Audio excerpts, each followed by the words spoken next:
তো তোমাদের আজকে দেখাবো রবিবারের সকালে আজকে কি কি বাজার হয়েছে। এখানে আমি প্যাকেটটা খুললাম না। এটা হলো বিরিয়ানি চাল, বাসমতি চাল কি বাঁশকারি চাল, তোমরা একটু কমেন্ট করে জানিও আমাকে, আমি ঠিক জানি না।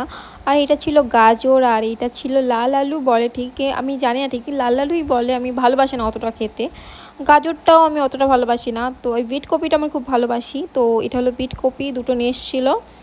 আর এটা ছিল ঝিঙে, দুটো ঝিঙে নিয়ে এসেছিলো। আর এটা ছিল চারাপোনা মাছ, তার সাথে নিয়ে এসেছিলো চিংড়ি মাছ। আর চিংড়ি মাছ আমার খুবই ভালো লাগে। আর এখানে ছিল মানে লেবু, লেবু ভাত দিয়ে খেতে আমার খুব ভালো লাগে। তো এই দেখো লেবু নিয়ে এসেছিলো, টমেটো নিয়ে এসেছিলো। তো তোমাদের বেশি কিছু দেখালাম না। আর ওইটা কী বলে যেন ভুলে গেছে ওটার নাম ওটা। আর এখানে এসেছিলো খাসির মাংস। আর খাসির মাংস আমার খুব খেতে ভালো লাগে। তো সেটার জন্য দেখো রবিবারে খাসির মাংস নিয়ে এসছে। আর আমার একটু হাড় মাংস ভালো লাগে। তো কেমন লাগলো কমেন্ট করে জানিও কিন্তু আমাদের বাজার। ভালো লাগলে লাইক কমেন্ট সাবস্ক্রাইব করো। Bye bye.